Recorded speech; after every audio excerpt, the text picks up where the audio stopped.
Hari ini kita akan masuk di bagian yang terakhir dari seri khotbah bulan ini, The Best You. Doa saya jemaat GKA di tempat ini, dalam hidup saudara Anda sungguh-sungguh menjadi the best you. Bukan the average you, bukan menjadi the worst you, tapi menjadi versi terbaik dalam diri saudara. Amin. Nah, dalam bagian yang kelima ini secara khusus spesifik firman Tuhan hari ini berjudul The Man on the Mission. Orang yang hidup di dalam misi. Fokusnya adalah di dalam misi. Ya, apa artinya hidup di dalam misi? Hidup dalam misi bukan sekedar kita punya kesibukan, kita punya pekerjaan, atau kita punya visi, impian. Tapi hidup di dalam misi itu artinya kita sadar, kita tahu kita ada di sini untuk apa. Kita hidup untuk siapa. Dan apa itu misi, tugas, rencana, panggilan Tuhan dalam hidup kita yang harus kita perjuangkan. The man on the mission. Kalau bangun pagi bukan sekedar bertanya hari ini saya mau ngapa ya. Tapi orang yang tahu misi Tuhan di dalam kehidupannya ketika bangun tidur dia tahu hari ini saya akan selangkah lagi lebih dekat untuk menggenapi setiap rencana Tuhan di dalam kehidupan saya. Jadi bukan sekedar asal sibuk.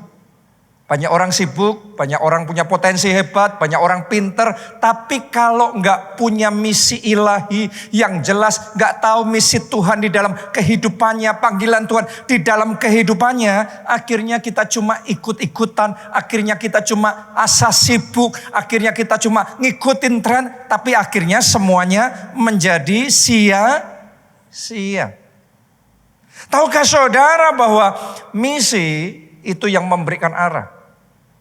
Arah itu yang menuntun keputusan. Keputusan itu yang membentuk kehidupan. Makanya kalau orang gak punya misi, arahnya kabur, kacau balau, hidupnya berantakan. Kenapa? Karena semua keputusan benar, semua jadwal benar, semua arah benar. Karena gak punya misi, gak punya arah. Hanya ketika kita punya arah, kita tahu, oh kita harus belok ke kanan, atau kita harus belok ke kiri, atau kita harus terus. Baru kita tahu. Kalau orang punya misi, kita tahu yang benar kanan, kalau kiri salah. Tapi kalau Anda putar-putar di Jakarta, naik taksi, naik mobil tanpa tujuan, mau kanan, mau kiri, mau maju, mau mundur, semuanya benar. Makanya hidupnya berantakan, hidupnya kacau. Hari ini saya berdoa melalui firman Tuhan, hari ini kita semua akan dicelikkan mata rohani kita dan dibukakan sehingga mulai hari ini kita hidup di dalam misi Tuhan. Dalam hidup kita ada arah yang jelas di dalam kehidupan kita. Ada rema yang jelas, ada perjuangan yang pasti. Dan di dalam semuanya itu kita akan melihat kemuliaan Tuhan dinyatakan. Dan rencana yang besar digenapkan di dalam kehidupan kita. The man on the mission. Nah, sama seperti kayak Nuh. Nuh itu tahu di dalam kehidupannya ada misi Tuhan. Tuhan kasih misi, Tuhan nyatakan rencananya, Tuhan datang dan bicara sama Nuh untuk membangun bahtera. Padahal pada waktu itu belum ada hujan, gak pernah banjir. Jadi di zaman itu orang belum punya ide. Ini maksudnya Nuh mau ngapain ini? Di puncak bukit, di tempat dataran yang tinggi, tetapi dia membangun bahtera. Kayaknya konyol. Dan karena konyol mungkin orang menyalahkan dia, mungkin orang mengkritik dia. Orang menganggap dia mengada-ngada. Orang menganggap dia sia-sia perjuangannya, semua usahanya kayak gak ada artinya.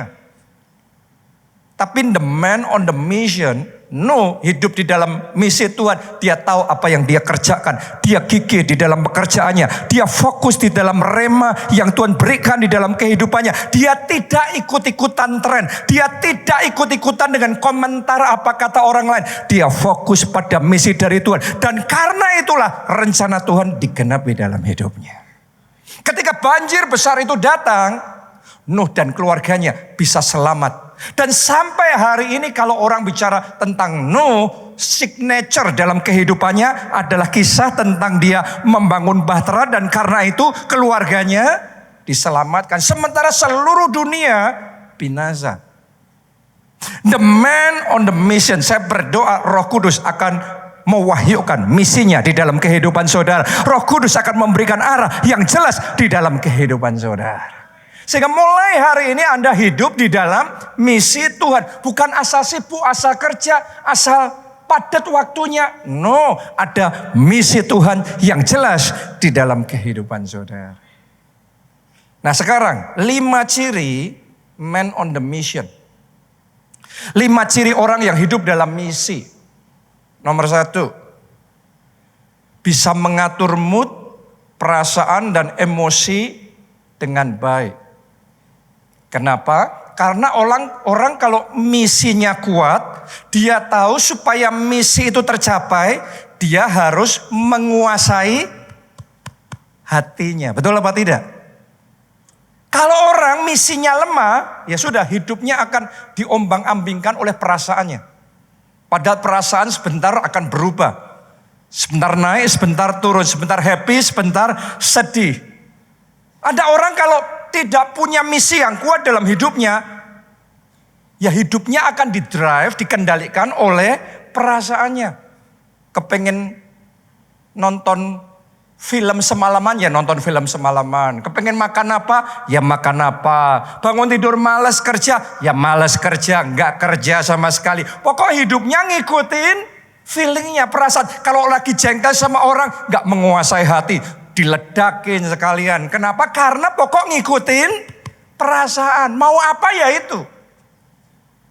Hidupnya tidak ada misi yang jelas. Kenapa? Karena kalau misinya lemah, perasaannya yang kuat. Sebaliknya ketika seseorang hidup punya misi yang jelas, dia tahu untuk misi tercapai, dia harus mengendalikan dirinya, dia harus menjaga perkataannya, dia harus menjaga cara berpikirnya, menjaga apa yang boleh masuk di dalam pikirannya, dia harus menjaga komunikasinya, dia harus menjaga perkataannya, gaya hidupnya, makanannya, pola hidupnya. Kalau punya misi yang jelas. Coba Anda lihat Tuhan Yesus. Ketika Tuhan Yesus turun ke dunia, dia tahu misinya jelas. Yaitu melakukan kehendak Bapa. Misinya jelas, yaitu untuk mencari dan menyelamatkan yang terhilang, memberikan hidupnya, mati di kayu salib, supaya saudara dan saya yang percaya tidak binasa, melainkan beroleh hidup yang kekal. Misinya jelas. Itu sebabnya walaupun perasaan tetap main. Yesus punya perasaan kuat untuk menghadapi kayu salib. Jelas perasaannya bicara, dia doa dan ngomong sama Bapa surgawi. Kalau mungkin sekiranya bisa, biarlah cawan ini lalu daripadaku. Betul apa tidak saudaraku? Seolah-olah secara manusia kedagingannya juga, kalau bisa aku gak mau deh. Itu perasaan yang sedang bicara. Tapi yang luar biasa, misinya lebih kuat daripada perasaannya. Misinya di atas perasaannya. Sehingga Tuhan Yesus bisa berkata, namun bukan kehendakku, biarlah kehendakmu yang jadi. Itu man on the mission. Orang yang tahu panggilan di dalam kehidupannya. Orang yang tahu misi ilahi di dalam kehidupannya. Doa saya mulai hari ini Anda bisa menguasai perasaan saudara. Anda tidak dikendalikan oleh perasaan, tapi Anda mengendalikan emosi, mood dan perasaan saudara. Saya belajar mengendalikan perasaan, mengendalikan hati, emosi itu dari Pak Obaja, Bapak rohani kita. Saya benar-benar melihat betapa pentingnya kita belajar mengendalikan emosi dan mood perasaan kita. Kalau Pak Obaja gak belajar mengendalikan perasaannya, moodnya, maka saya bisa ngomong sama saudara, sudah lama gereja ini akan remuk. Sudah lama keluarga kami akan kacau. Untuk jaga semuanya itu butuh menguasai hati. Benar apa tidak? Karena yang namanya berurusan dengan orang banyak, beraneka ragam. Kalau berurusan sama yang gampang ya akan gampang. Berurusan sama yang simple ya akan simple. Tapi kan gak semua orang gampang. Gak semua orang simple. Akan ada orang-orang yang rumit. Ada orang-orang dengan ego yang besar. Ada orang-orang dengan agenda yang tersembunyi. Ada orang-orang yang akan melakukan hal-hal tertentu yang tidak baik di belakang. Ada orang yang nusuk dari belakang. Ada yang gini, ada yang gitu. Juru silatnya banyak. Dan di dalam menghadapi semuanya itu, kalau nggak hati-hati, kalau nggak jaga hati, apa yang terjadi dengan perasaan? Kita bisa kecewa, kita bisa jengkel, kita bisa marah, kita bisa sedih, kita bisa dendam, kita bisa benci. Dan kalau nggak bisa jaga hati lagi, akhirnya diledakin semuanya itu. Dan kalau diledakin semuanya, rusak keluarga, rusak hubungan pertemanan, rusak kelompok sel, rusak tim ibadah, rusak gereja, rusak segalanya. Tapi yang saya belajar dari Pak Obadja adalah dalam menghadapi semuanya itu, dia bisa jaga hati. Sehingga walaupun perasaannya tidak enak, tapi karena sudah bisa jaga hati, dia bisa tetap tenang. Dia bisa tetap damai. Ngalami semuanya itu, dia bisa tetap bersuka cita. Apakah orang kalau menghadapi masalah selalu harus sedih, selalu harus terpukul, harus kecewa, harus marah? Awalnya mungkin, tapi kalau Anda belajar menjaga hati dengan segala kewaspadaan, harusnya kecewa tapi bisa mengampuni, harusnya membalas tetapi Tuhan berkata balaslah kejahatan dengan kebaikan, harusnya melakukan yang dendam tetapi malah bisa mendoakan dan memberkati. Dan karena Pak Obadja bisa menjaga hati, akhirnya step by step setiap rencana Tuhan tergenapi. Ini tergenapi lagi. Dan kemuliaan Tuhan semakin besar dinyatakan. Karena jaga hati. Saya berdoa hari ini Anda mau buka hati saudara dan dengarkan pesan firman Tuhan hari ini. Jaga hati. Dalam keluarga, jaga hati. Dalam kelompok sel, jaga hati. Dalam tim pekerjaan saudara, jaga hati. Relasi partner bisnis saudara, jaga hati. Dalam keluarga, dalam pernikahan apalagi. Hubungan dengan orang tua, hubungan dengan anak. Perlu jaga hati. Kalau Anda nggak jaga hati, keluarga baik pun bisa rusak. Yang membedakan keluarga baik tetap utuh, tetap solid, tetap bisa bersatu adalah apakah orang-orangnya mau jaga hati. Ternyata saudaraku, saya belajar untuk membangun gereja pelayanan yang berhasil tidak cukup pendeta yang hebat. Saya kenal banyak pendeta hebat tapi nggak jaga hati, gerejanya rusak semua. Saya tahu pengusaha-pengusaha yang tajam, bertalenta luar biasa, tapi nggak bisa jaga hati, pernikahannya kacau, keluarganya kacau, akhirnya bisnisnya, keuangannya kacau semua. Karena hidupnya akhirnya didominasi oleh perasaannya. Diikuti, padahal iblis bisa memainkan dari situ. Saya belajar untuk bisa jaga hati.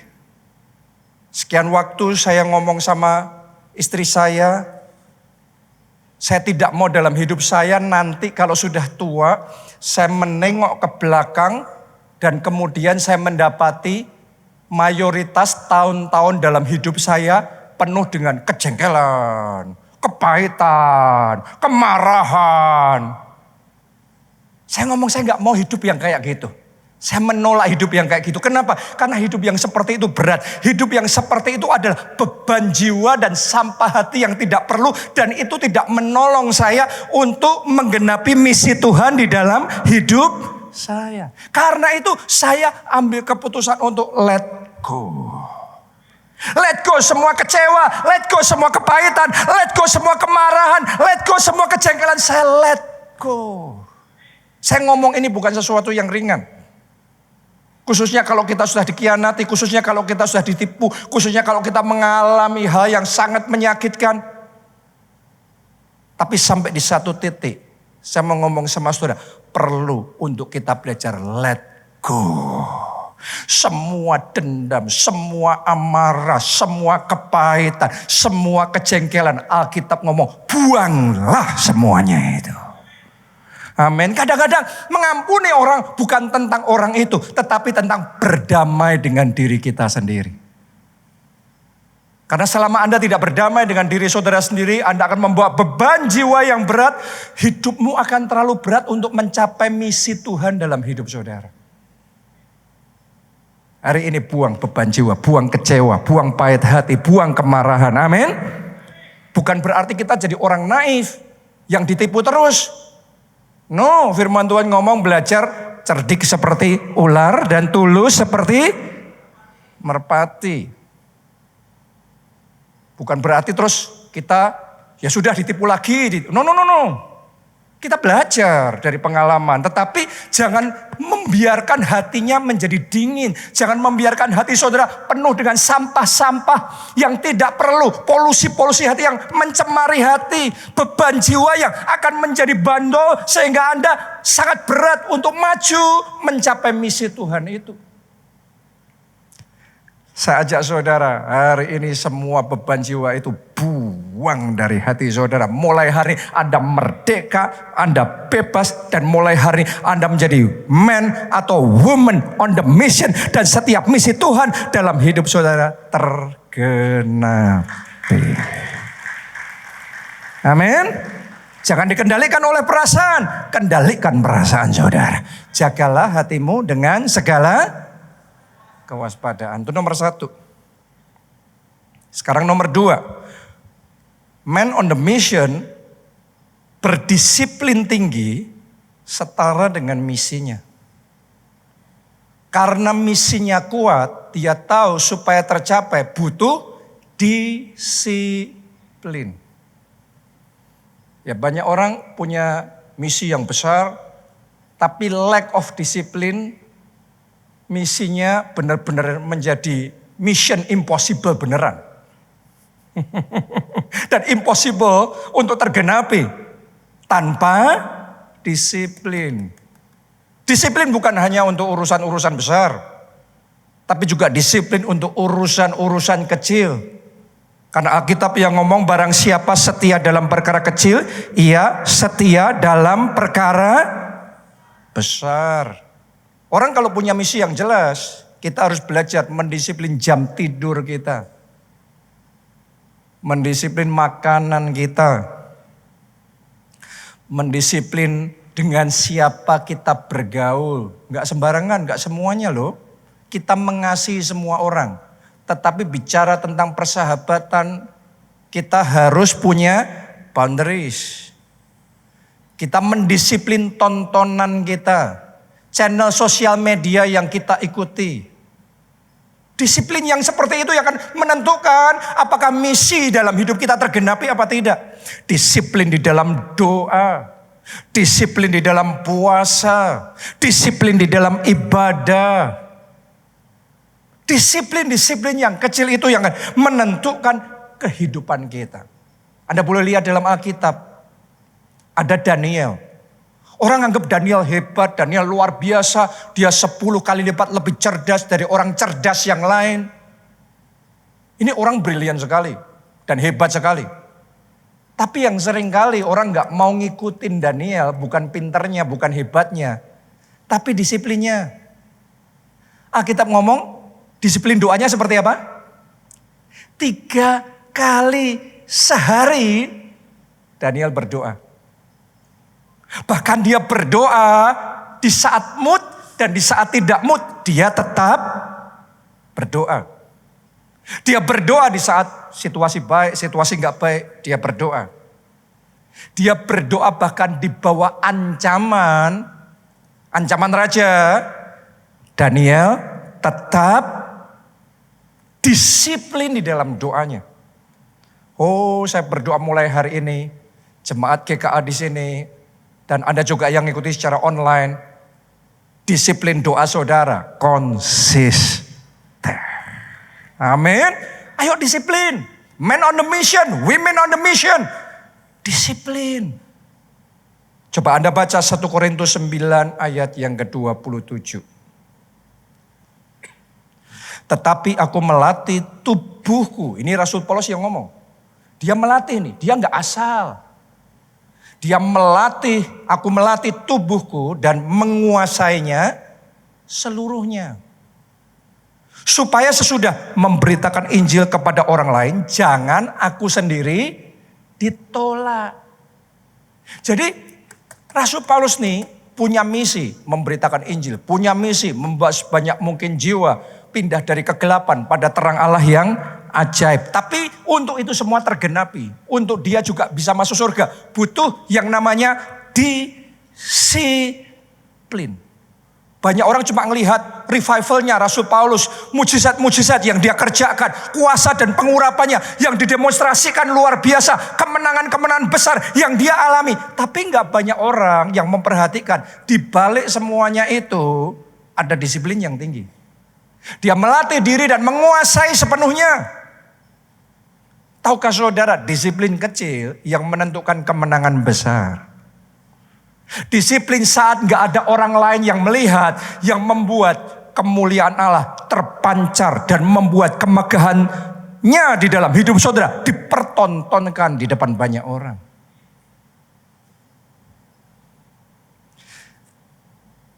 Saya pernah baca kisah Kobe Bryant, salah satu pemain basket paling top di dunia.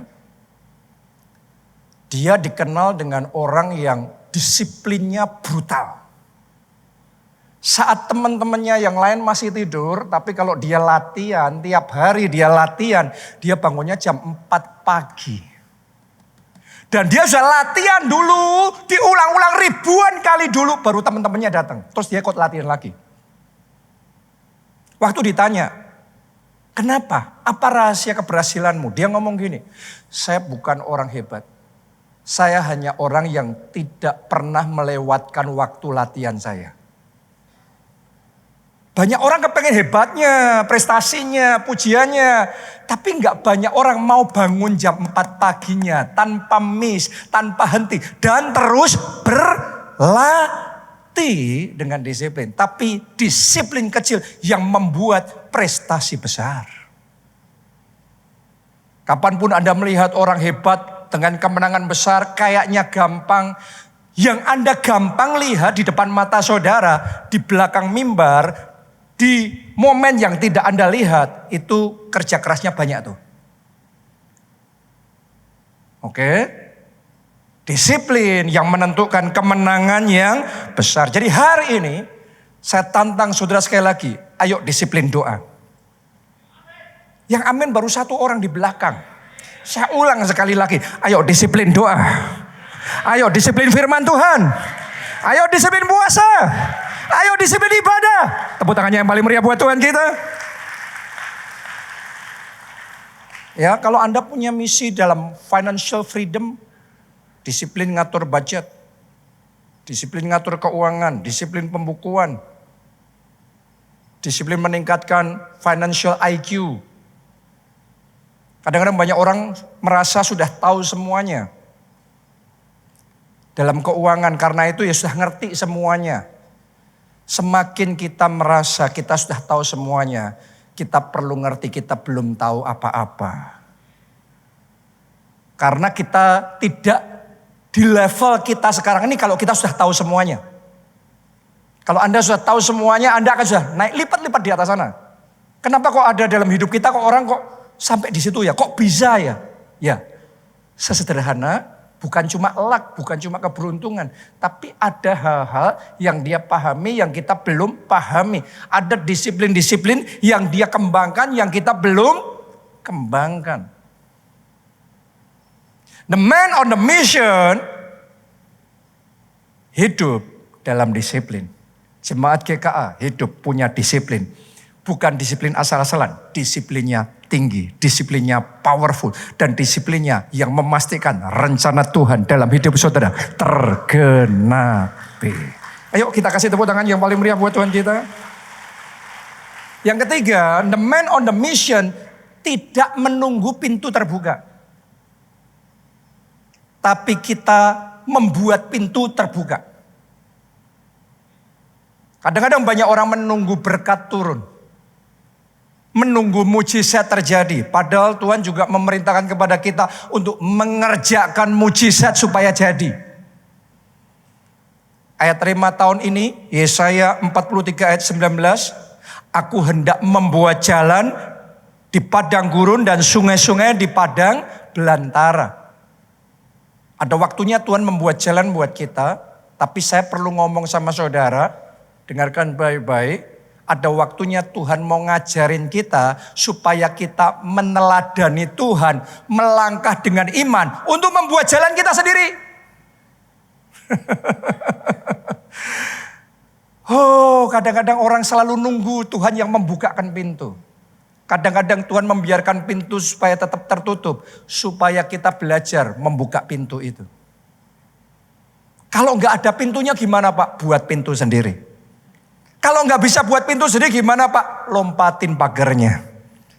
Lompatin temboknya. Kalau temboknya terlalu tinggi gimana Pak? Gali tanahnya di dalam. Pokok orang Prancis ngomong, "Mbuh piye carane?" Oke, nggak tahu gimana caranya, pokok harus bisa.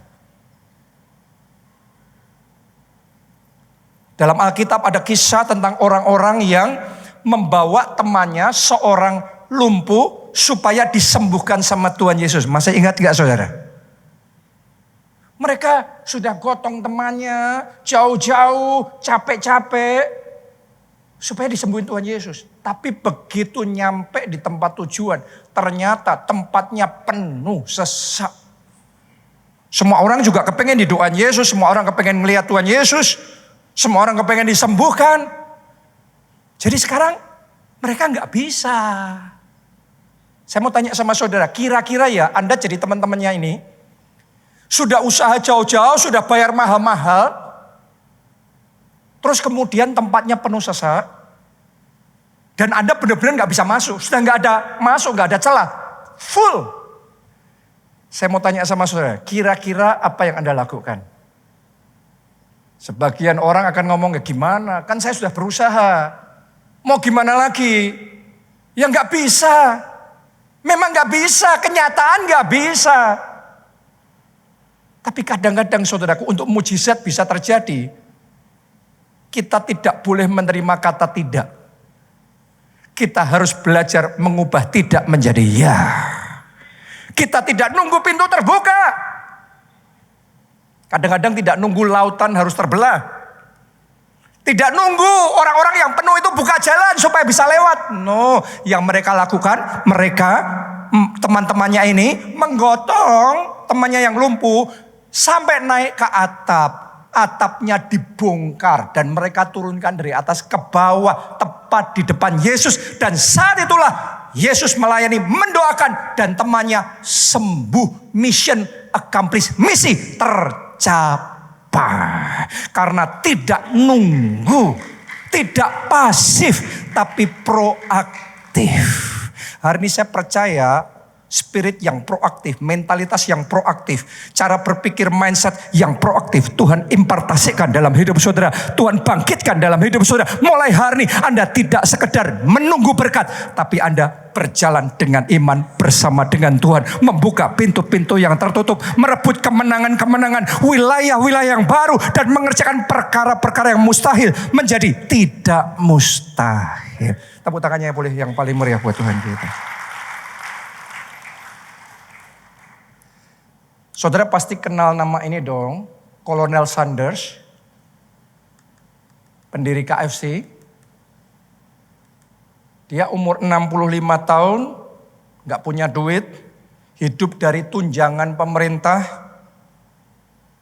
dan secara finansial hopeless. Kalau saudara jadi dia, dan saya ketemu dengan orang-orang di usia 65 tahun, dalam kondisi seperti ini, tendensi berpikirnya gimana? Sudah terlambat, sudah terlalu tua, gak bisa apa-apa. putus asa. Tapi tidak dengan dia. Dia berjuang, dia berusaha. Gimana caranya dia masak ayam goreng dan lain sebagainya. Tapi belum berhasil. Dia coba lagi. Dia cari modal. Gak bisa juga. Dan dia coba, dia gak putus aja. Coba, dia sempurnakan, dia perbaiki. Dan terus dia coba. Walaupun ditolak 1009 kali. Tapi karena pantang menyerah. Sampai di satu titik. Berhasil. Sekarang mungkin bukan hanya 1000 restoran KFC. Tapi gak tahu ya, puluhan ribu atau berapa banyak di seluruh dunia. Untuk setiap satu penolakannya, Tuhan gantikan dengan ratusan ribuan kali restoran-restoran baru yang Tuhan percayakan kepadanya. Saya mau ngomong dan saya berdoa untuk setiap kekalahan, untuk setiap kemunduran, untuk setiap stagnasi yang Anda hadapi. Ketika Anda pantang menyerah dan Anda terus berjuang, Anda akan melihat masalah dirubah menjadi mahkota kemuliaan Tuhan dinyatakan. Amin. Jadi jangan nunggu. Jangan punya mentalitas selalu nunggu berkat. Nunggu modal. Saya ingat Pak Obaja pernah cerita waktu jadi pengusaha. Modalnya terbatas. Waktu itu dia pengusaha tekstil. Kompetitor yang lain modalnya luar biasa. Bisa beli mesin canggih. Teknologi paling mutakhir dari Jerman. Sedangkan Pak Obaja mesinnya mesin butut, mesin kuno, sudah mesin yang tidak kepake, dijual orang, sudah gak ada artinya ini sudah. Oke. Jadi gak seimbang. Pertarungan Goliat, Daud melawan Goliat. Dan sebagian orang kalau sudah kayak gitu berpikirnya, lah gimana, gak punya modal, gak mungkin, gak bisa. Mau pinjem bank juga gak bisa, gak dikasih. Gak ada jaminan, gak ini, gak itu. Terus berhenti.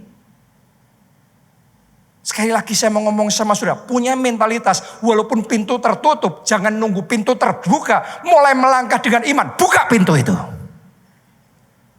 Yang Pak Obaja lakukan menghadapi semua keterbatasan itu, dia terbang ke Jakarta, dia ikut pameran, terus kemudian dia ketemu sama teknisi-teknisi, dia minta buku-buku, dia pelajari sendiri, dan dia kotak-katik mesinnya sendiri, dia perbaiki sendiri, dia rubah sendirinya, dia kerjain sendiri. Sampai akhirnya jadi. Ketika jadi, itu mengherankan.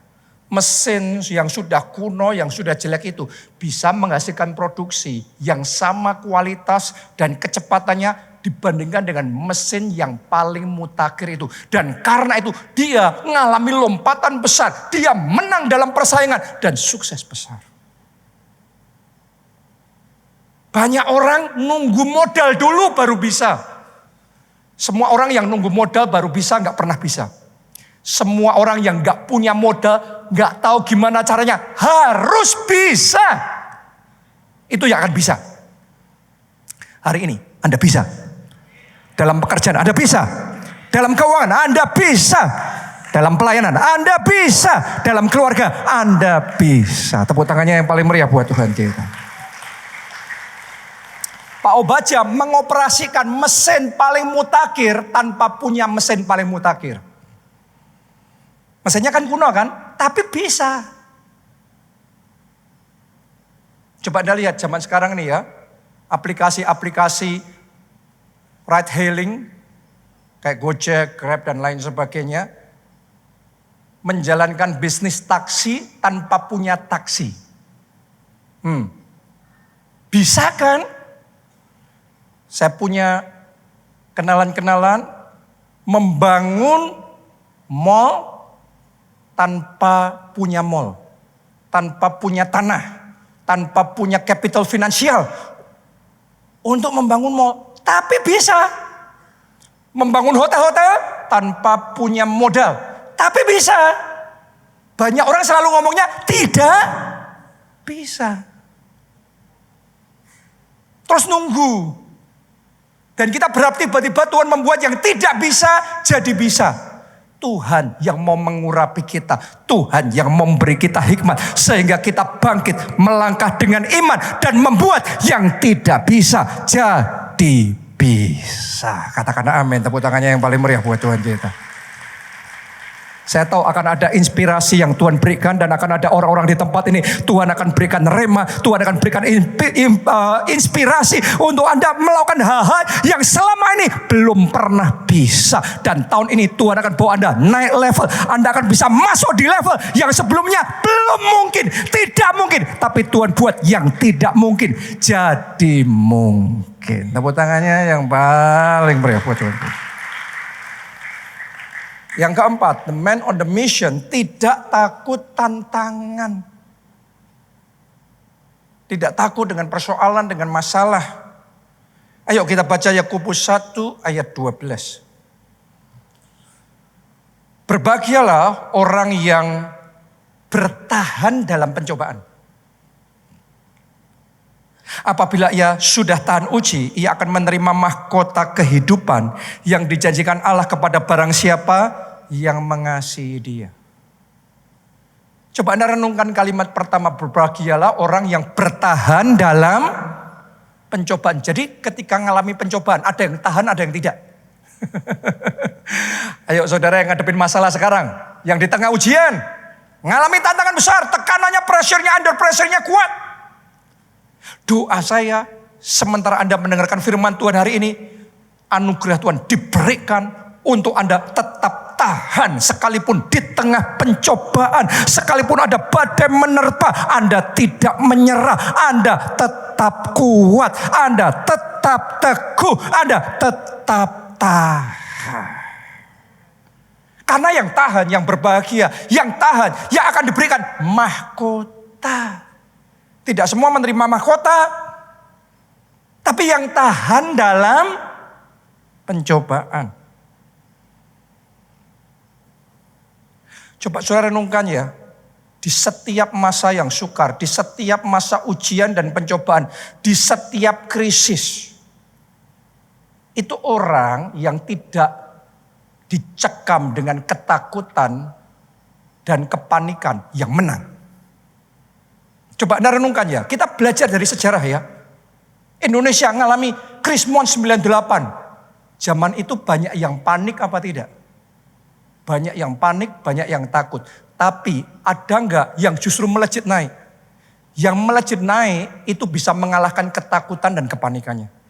Saat orang berpikir kiamat habis Indonesia, kiamat Indonesia mau redam. Hari ini Indonesia berjaya. Saudara harus belajar dari pengalaman bahwa yang kita rasa bakal kiamat, bakal habis.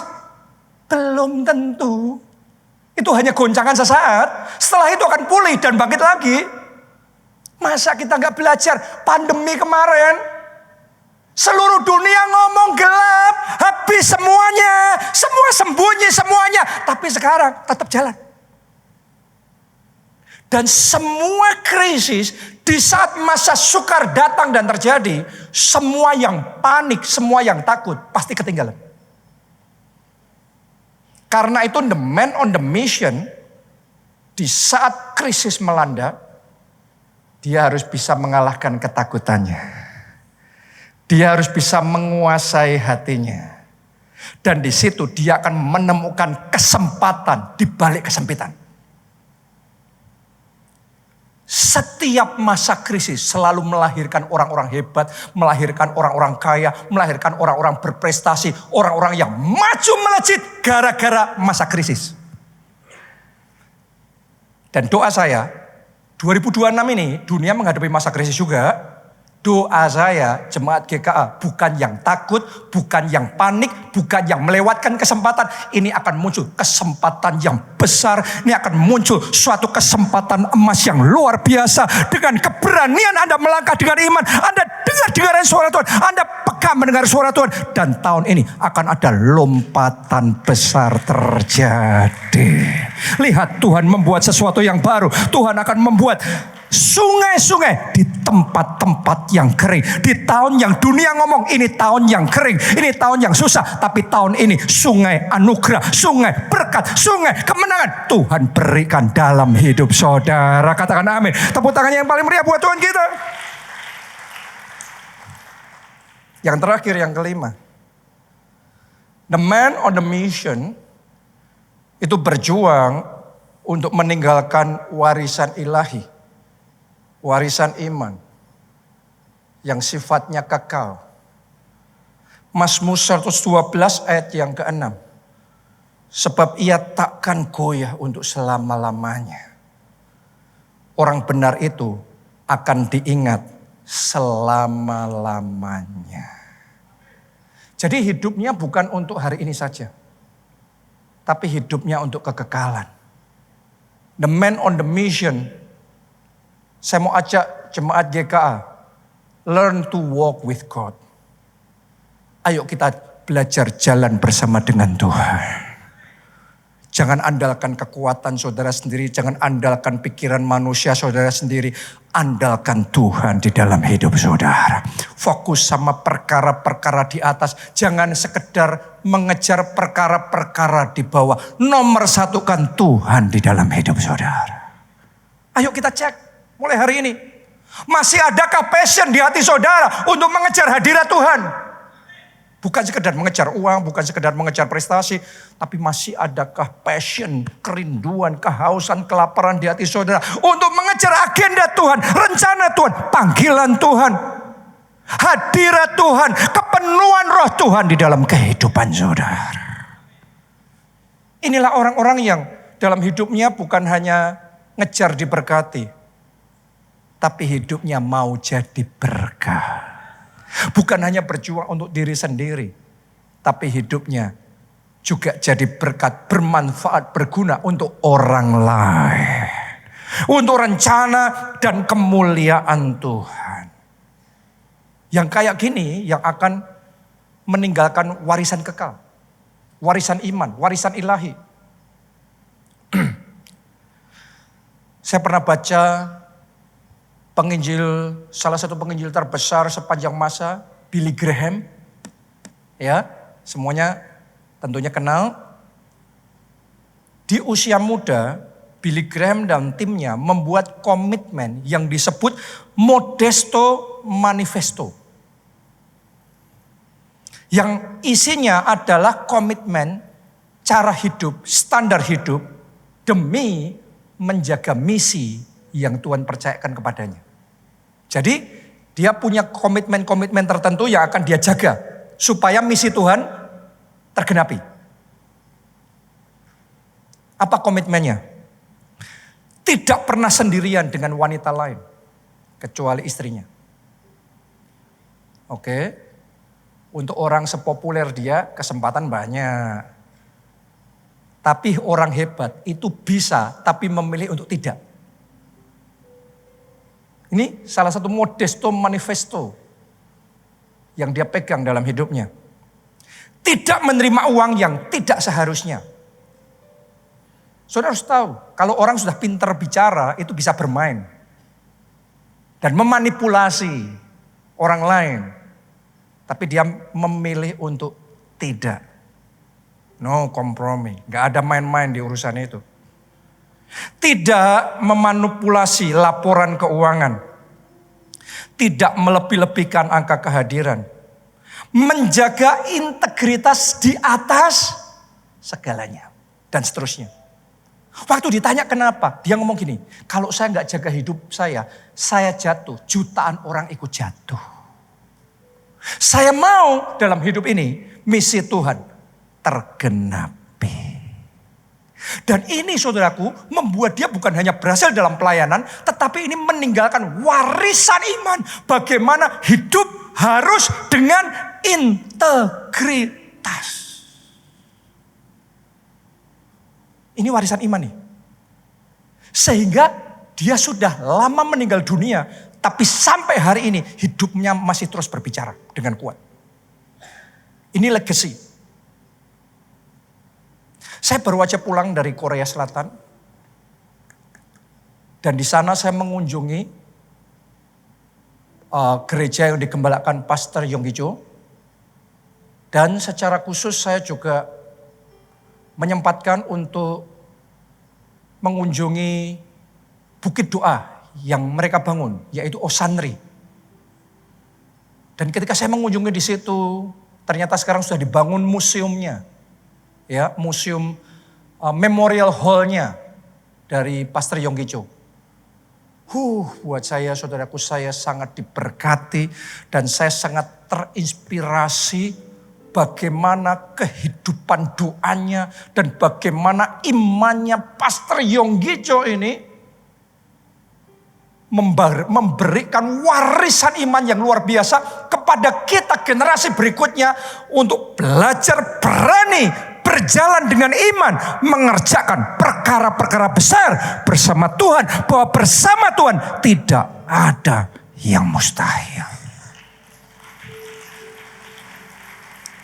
Bahkan boleh ngomong gini, hampir semua, kalau tidak semuanya, karena saya belum pernah ketemu yang tidak, semua pendeta gereja terbesar di dunia ngambil inspirasinya dari Pastor Yonggi Cho. Itu warisan iman yang tidak luntur oleh zaman. Dia sudah nggak ada, tapi hidupnya terus berbicara. Warisan imannya terus menghasilkan buah-buah yang luar biasa. Dan untuk bisa seperti itu, nggak mungkin orang cuma hidup untuk diri sendiri. Kita butuh hidup untuk agendanya Tuhan. Kita butuh hidup untuk rencananya Tuhan. Kita butuh hidup untuk jadi berkat. Doa saya mulai hari ini Anda naik level, kita semua naik level. Kita jadi men and women on the mission. Dan setiap misi yang Tuhan percayakan dalam hidup kita, semuanya terlaksana, semuanya tergenapi. Mari kita bangkit berdiri. Rohmu yang hidup penuhiku. Rohmu yang hidup penuhiku, mengalir dalamku. Jiwaku tenang bersamamu dalam naungan. Rohmu yang kudus pulihkanku.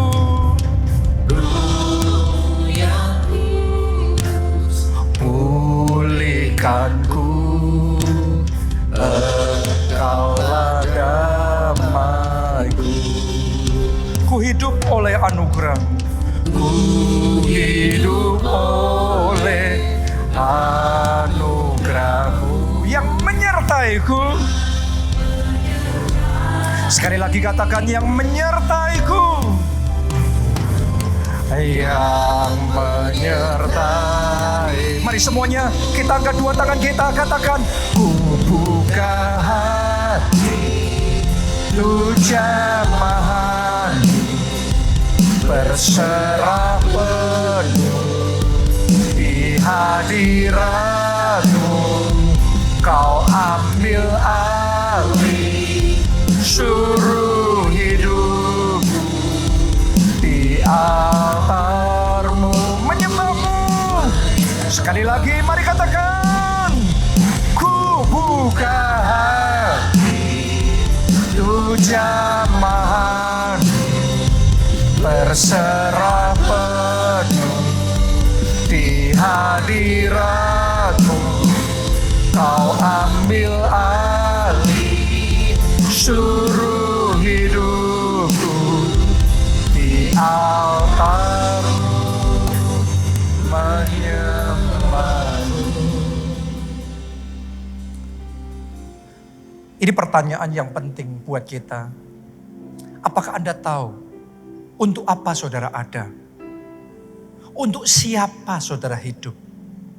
Dan apa misi yang Tuhan berikan kepada saudara? Doa saya Anda tidak sekedar sibuk. Anda gak sekedar kerja.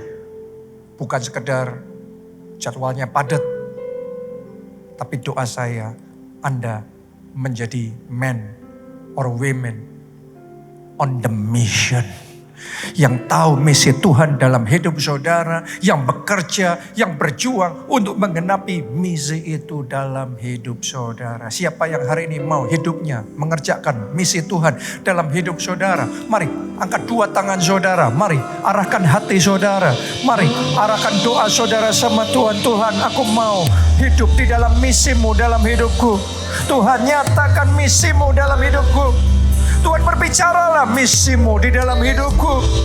Mampukan aku untuk berjalan, mampukan aku untuk menggenapi misimu dalam hidupku. Beri aku anugerah untuk tidak menyerah di tengah jalan, untuk tidak berkecil hati, untuk tidak berpuas diri sebelum misi itu tercapai. Tuhan, beri kekuatan untuk aku menguasai perasaan, menguasai mood, menguasai hati, menjaga hati dengan segala kewaspadaan. Mampukan aku ya Tuhan. Doa saudara, doa.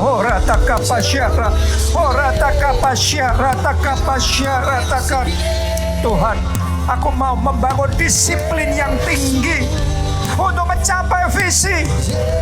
Mulai hari ini tidak lagi hidup asal-asalan, tapi disiplin, baik dalam perkara-perkara kecil maupun perkara-perkara besar. Aku mau disiplin, setia dalam perkara kecil. Seperti Rasul Paulus, aku melatih tubuhku dan menguasai seluruhnya supaya misi Tuhan tercapai.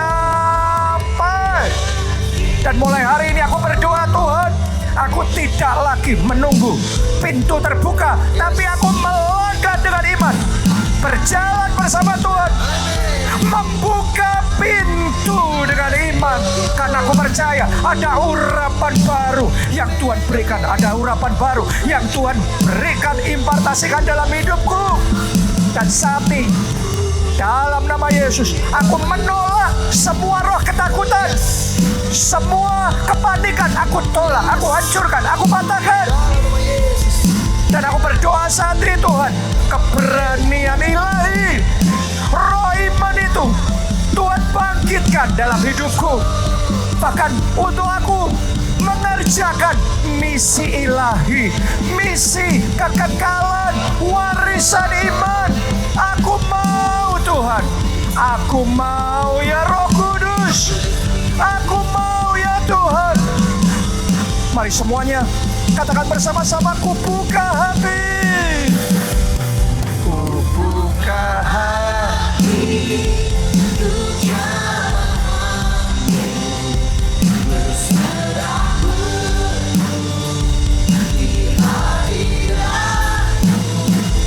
Kau ambil alih seluruh hidupku di altar-Mu, yang terakhir, yang terbaik. Ku buka hati, tu jamahan, berserah penuh di hadirat-Mu. Kau ambil alih seluruh hidupku di altar-Mu, menyembah-Mu di altar-Mu, menyembah-Mu di altar-Mu, menyembah-Mu.